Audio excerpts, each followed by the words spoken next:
Sorry for the delay. So I'm going to talk about the latest developments with Unreal and where we're currently heading with the direction of the company. So the Unreal Engine in 2017. My name is Sjoerd. I work as Evangelist for the Unreal Engine. See my Twitter and my email. I travel around Europe to talk about Unreal. I have a technical background, though. I've been using Unreal since 1999. That's 18 years of Unreal.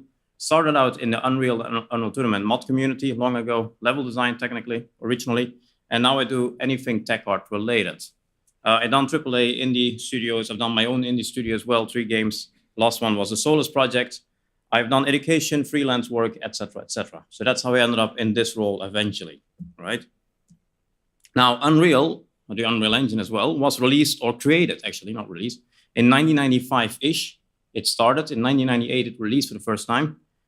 And then around 2002, we had Unreal Engine 2. Around 2006, Unreal Engine 3.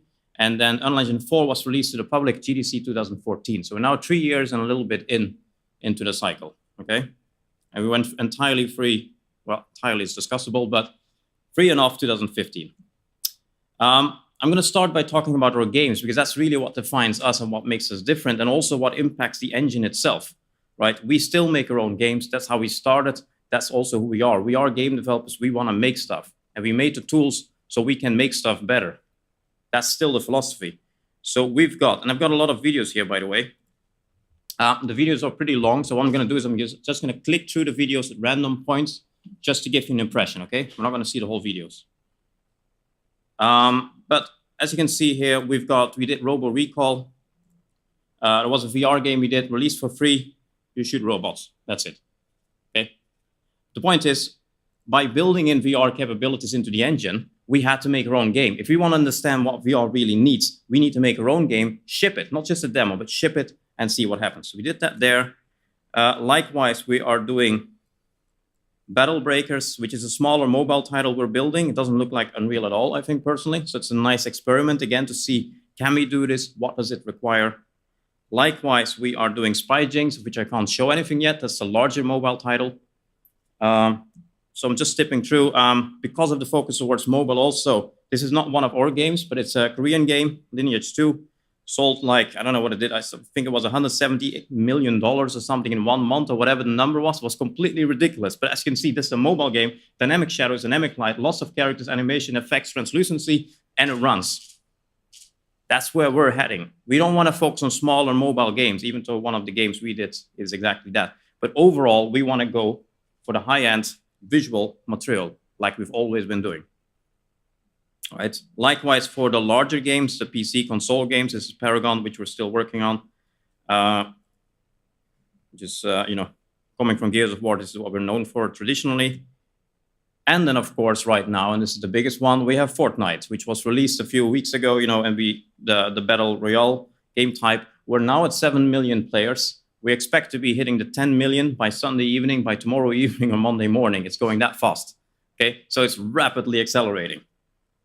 And here's where it gets interesting for you as game developers. Because we're doing all of that, that leads to changes in the engine. Because we're now stress testing it, we're not just building a small demo. We're not just building, a small game you release somewhere. We're building the biggest games you can build to have 10 million gamers in there in a few weeks' time. And we need to make sure the engine runs that. So we will criticize every single decision we make and make sure that transfers into the engine. So for example, I'm going to alt up here for a second. Those changes, we have a page here. See, we did a news post on, for example, what did we actually do to make the game work? And how did that improve the engine? So we have dedicated server performance was improved, et cetera, building and rendering larger levels, that was improved. So the engine gets all those capabilities bringing in, right? Shipping on console. We already could ship on console, obviously, but there is always some small issues left and right, the really small stuff. We find that, we fix it. So it's improving, and we get more later on. And again, the ability for us to make our own games is really important for the engine as well. In general, what we want to do is high-end. We want a quality. If you want to define Unreal in one word, it should be quality. That's basically it. The best tools, the best performance, the best graphics. And everything we do, that's the one thing we want to do. Okay? So if you want to do it, have it done well, you use Unreal. And that in turn has led to a lot of companies from outside the gaming sector starting to use Unreal. So the enterprise, as we call it, that has been increasing rapidly over the last 2 or so years. We're starting, this is an old video, by the way. It's a video from last year. We're working on a new one. But essentially, all kinds of non-game usage of the engine, that's what you're looking at, right? We've got a lot of transportation industries like airplanes, cars, and so on using Unreal now. We've got stores like IKEA are using Unreal. A lot of architects are using Unreal, so it's really exploding there. And because of that, in turn, we have to start changing the engine to make it more suitable for them, but also for you. We have to start looking at things with a different mentality and a different perspective, which is interesting, right? I'll get back to that in a second. You know, another thing we do, for example, is we start working with Hollywood and film, because this is a scene in Star Wars Rogue One, and the robot is rendered in Unreal in real time and used in the actual movie. So when you go to the movie theater and you were watching this movie, you actually looked at Unreal for just 20 seconds or 10 seconds or whatever it was. So it's not having a huge impact on the movie. But the fact that a company like that, on an IP like that, started using Unreal, that's a huge first step. So you can see where this will go in 5 to 10 years from now, right? Likewise for this, we're using it for previs. So this is the previs for Planet of the Apes. So movie companies, they pre-visualize everything in very basic 3D, but so they understand the shots, they understand the effects, they understand what exactly are we gonna do later on when we do this for real. So they make a very basic representation of the movie entirely in 3D. Normally you render that out, which is annoying to do. So they started using Unreal. So the latest Planet of the Apes movie was entirely pre-visualized in Unreal, and it looks really funny here and there, because it's not particularly pretty, but still it's fun that you can do all of this, as you can see. So we're getting to that point as well. The movie industry is starting to adopt it, which is gonna get fun. That's a nice shot. Likewise, this is a project we did together with a company in near Hollywood as well. It's The Mill. They usually do commercials for the car industry and all that. So they built this car with a lot of sensors on. It's an electronic car, and this is what they tend to use to record the car driving through the world, and that's then converted to a 3D object, you know, rendered into. The problem is, if you're the movie director, I'm not sure if you can see this somewhere, I think here in the beginning. If you're the movie director and you're driving alongside the car, it's very hard for you to visualize, okay, exactly what am I looking at? Because what you're looking at is not what will be seen in the final movie. It's going to be rendered into it. But as a movie director, you can't see it because you literally can't see it. That's happening in real world. So if we can get Unreal to, in real time, replace that car with the actual 3D car we're going to have later on, then the movie director can see, this is what I'm looking at. This is how it's actually going to look. So that's what we're doing here. Right? You can see that's what they're seeing on their follow car. They see the actual car and not the fake one. They see that one. So they understand what they're looking at. And that in turn, again, flows on to you. So one of the things we had to do for that is do a composure system. How do you blend something 3D from Unreal with real life footage? How do you blend the two together? That's what we call the composure system. And we released that. And in fact, I can show you in a second as well. And I'm going to boot it up, and as that boots up, I'll keep talking. So I'll get back to it in a second. But we released it, right? And similarly, we've got Sequencer, which we released about a year ago. It's a new cinematic tool. We've had a cinematic tool since 2006. Wasn't good enough, so we released a new one.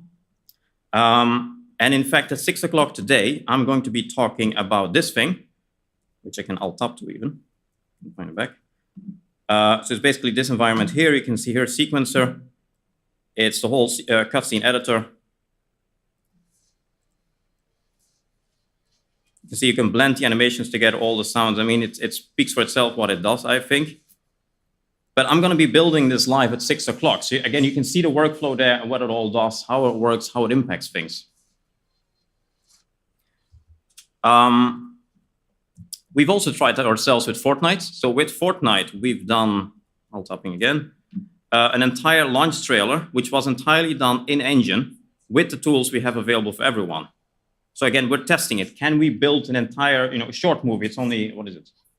It's 10 minutes or something, 3 minutes only. But can we build an entire 3 minutes movie entirely in-game and with our own tools? And can we see then what happens? In the meantime, I think this one loaded here somewhere. Let me get the other one in so you can see the tools there. So you can find it back. I forgot where I put it there. I'll show you the Composure plugin as well. It's very fun to look at. And then in a second, I'm going to show you the lighting improvements we're doing on a more technical level, because all of that flows on to each other.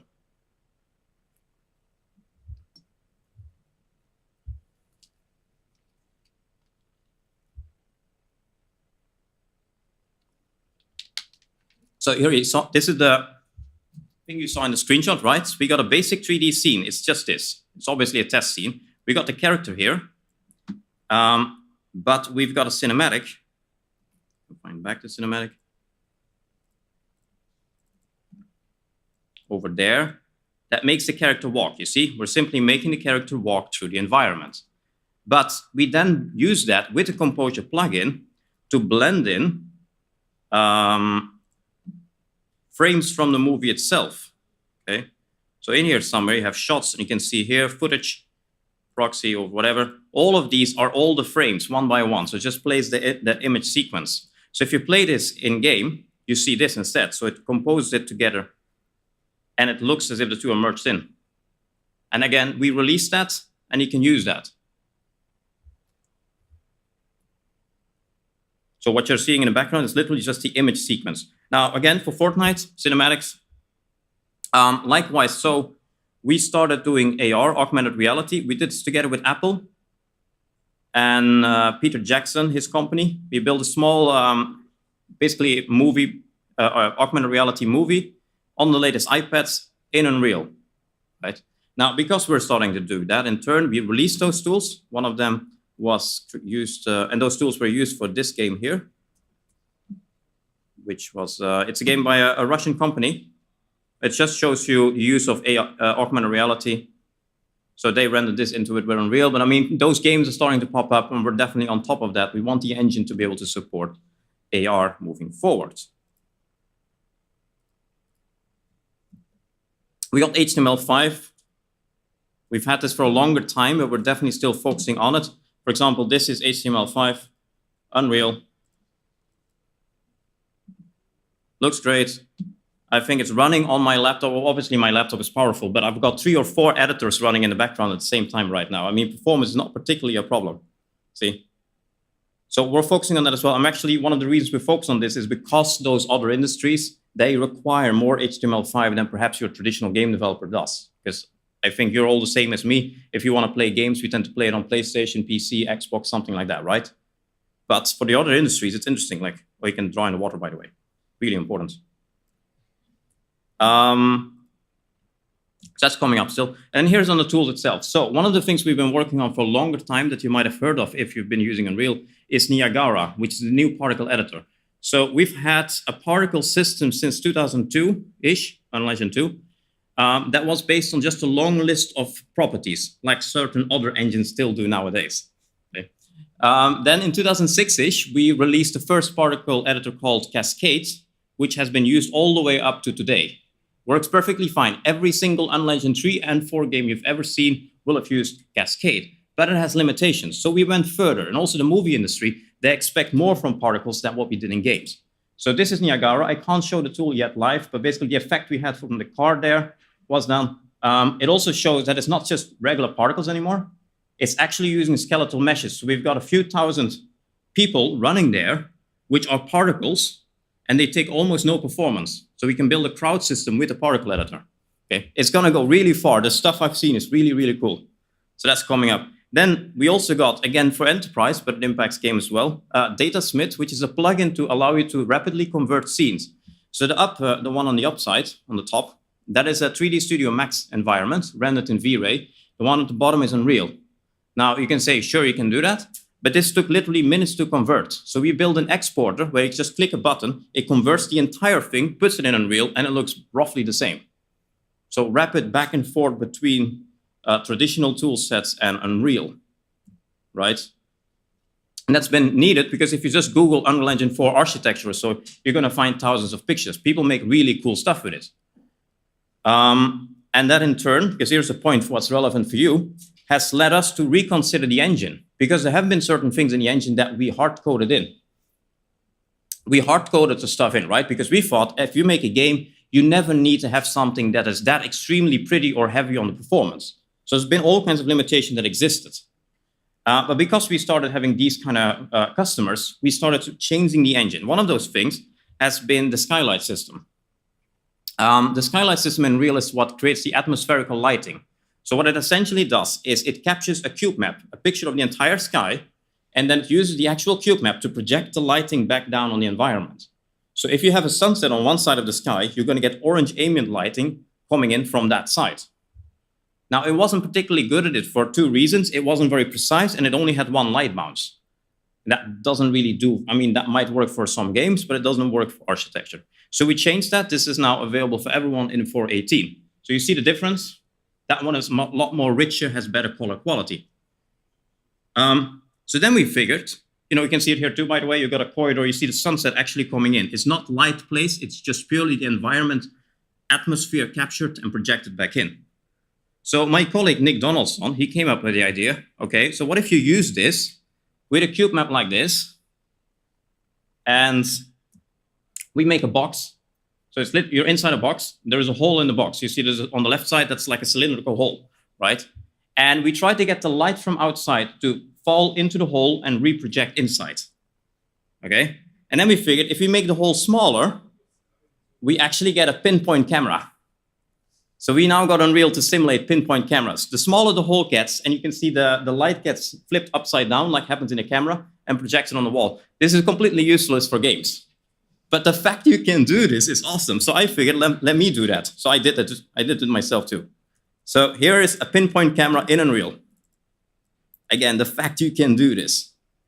So I got two boxes, I got two versions. It's just a box, there's a hole in the wall, and you can see this is our office projected upside down. It's still a bit blurry, but it's starting to work. It's crazy you can do this. This is how far we're going now. You can see it's entirely black here. It's actually, this one holds a cube map.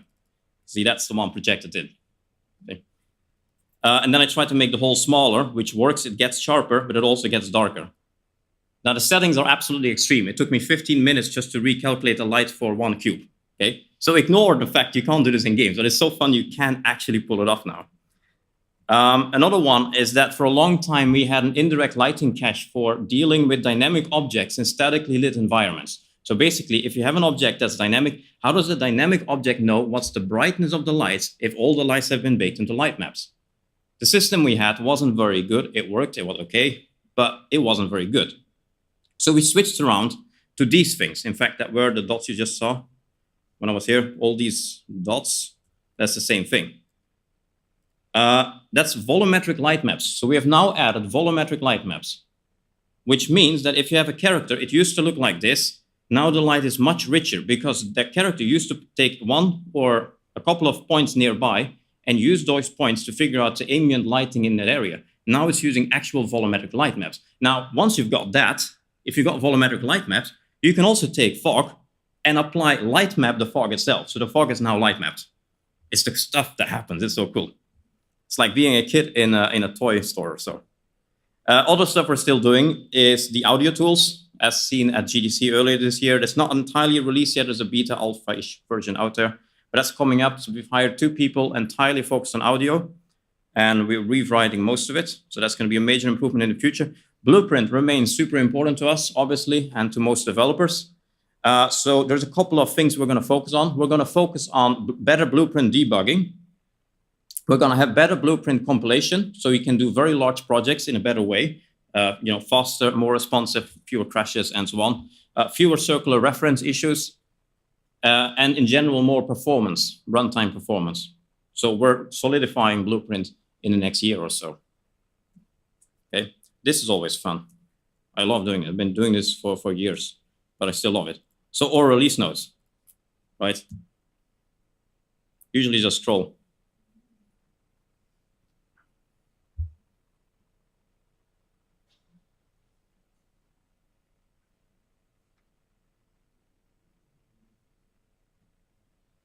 It still has pictures.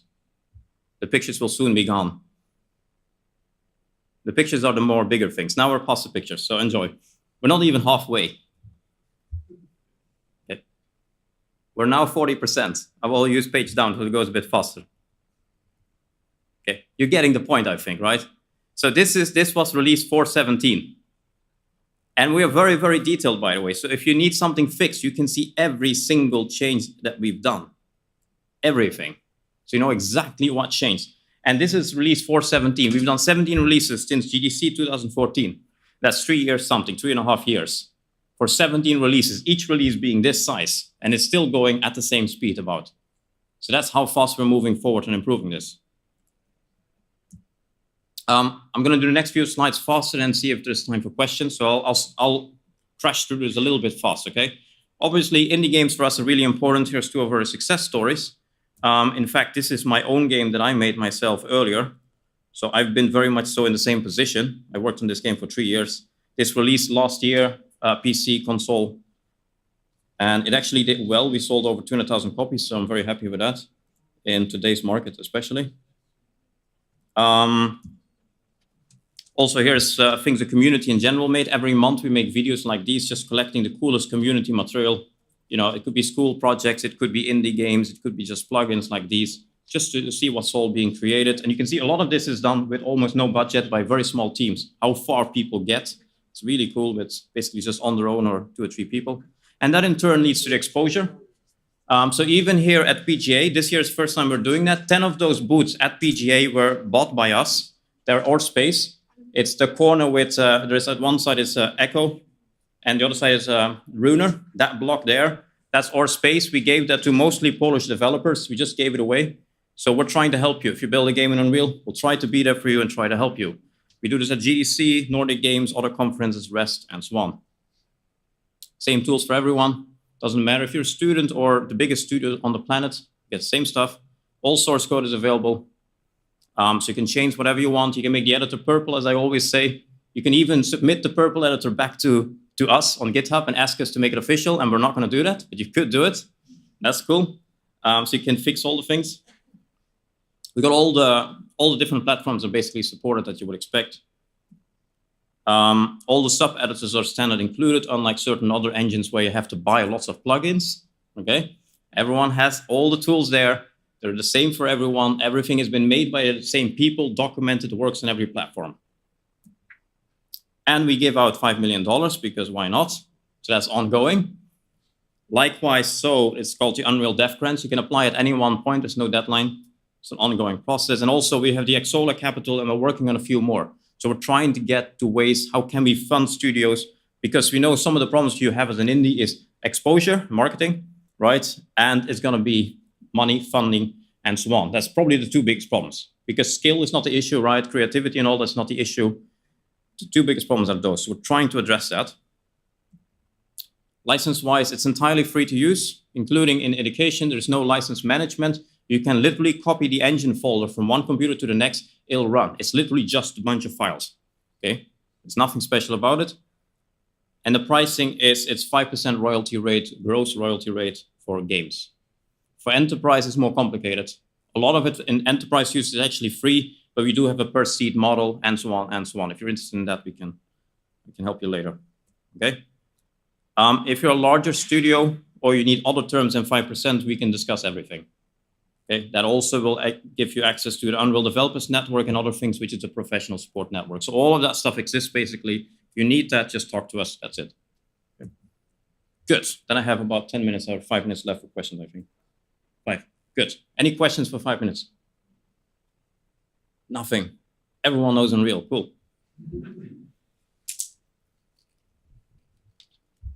Okay. So at 6 o'clock, I have the next one if you're interested in joining in our Unreal Hall.